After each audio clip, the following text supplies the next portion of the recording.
V viteški dvorani Bistriškega gradu je preteklo sredo potekala okrogla miza z naslovom Slovenija in NATO, na kateri so sodelovali generalmajor Dobran Božič, predsednik Zveze slovenskih častnikov, profesor dr. Milan Jazbec, veleposlanik, magister Mirko Cigler, upokojeni diplomat in polkovnik Gregor Vodeb, poveljnik prve brigade Slovenske vojske. Okroglo mizo je ob 20. obletnici vstopa Slovenije v Zvezo NATO pripravilo območno združenje slovenskih častnikov Slovenska Bistrica. Zbrane je uvodoma pozdravil predsednik območnega združenja dr. Andrej Godec. Udeleženci so razpravljali o nalogah in pomenu Zveze NATO v luči aktualnih svetovnih razmer.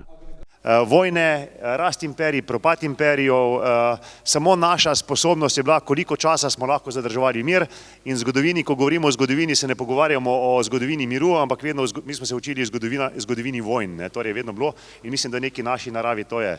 Jaz sem vedno rekel, da naši predniki, torej naši očetje so nam naredili 70-letni, 80-letni mir v Evropi in jaz se bojim, da bo ga naša generacija pokvarila in dejansko, če pogledamo vse neke dejavnike danes in jih primerjamo z dejavniki velikih vojn, vidimo, da so podobni. Danes s kolegom sem se pogovarjala na ministrstvu, da je mogoče ravno ta španska revolucija, tam nekje, da smo v obdobju španske revolucije v Španiji in da se približuje leto 39, 1. september 39 in upam, da bo naša človeška modrost to uspela zajeziti in poriniti naprej mir in prosperiteto Evrope in sveta. Leta 2012 je turški tedajni predsednik Gül na otvoritvi nekega inštituta na Sabancı univerzi imel govor in je posvaril. Rekel, storiti moramo vse, da ne bo Bližnji vzhod zdrsnil v evropsko 30-letno vojno. Mislil je na konflikt med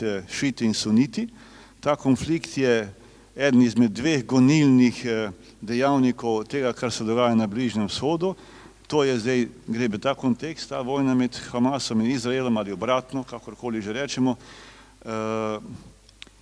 Jaz mislim, da je to v okviru nekih globalnih preurejanj, se ti spopadi dogajajo, te vojne.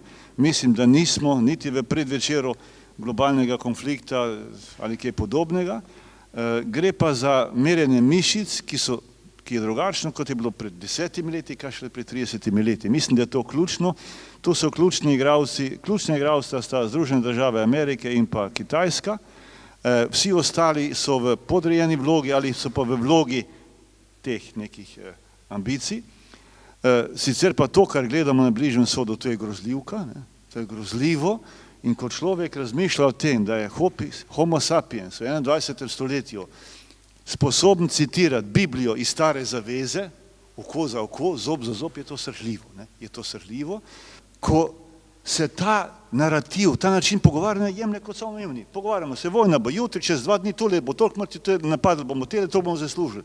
To je srhljivo, to je tak povratek v preteklost, v stanju duha, v načrtovanju politik. Tudi politika se temu ne opre. Mi imamo po Evropi premijeje, nekaj napoveduje, da bo čez 2, 3, 5 let vojna z Rusijo in se dajmo na to pripravljati. Ja, obratno treba govoriti, odvračate te od tega. Bom rekel po domače, kje je tu zdrava pamet. Ampak seveda, te kategorije ne štejejo veliko v nekih globalnih strateških preigravanih razmišljanjih. Zato gre. Seveda, mi še vedno nismo tega vajeni, tega jezika, terminologije, tega preigravanja. Morda je celo boljše, ker morda za tega mečkim lažje živimo in boljše, govorim Slovenijo in ta okvir. In seveda v tem okviru je dejstvo, da smo mi v NATO in EU izjemnega pomena, ki se ga ne zavedamo, še posebej tisti, ki se pogovarjajo o NATO članstvu, kot da je to tam neka igračka, neka zloženka, ki jo otroci vrtca sestavljajo. V kulturnem programu sta nastopili Brina Bobik na violini in Mateja Pleteršek na klavirju iz glasbene šole Slovenska Bistrica.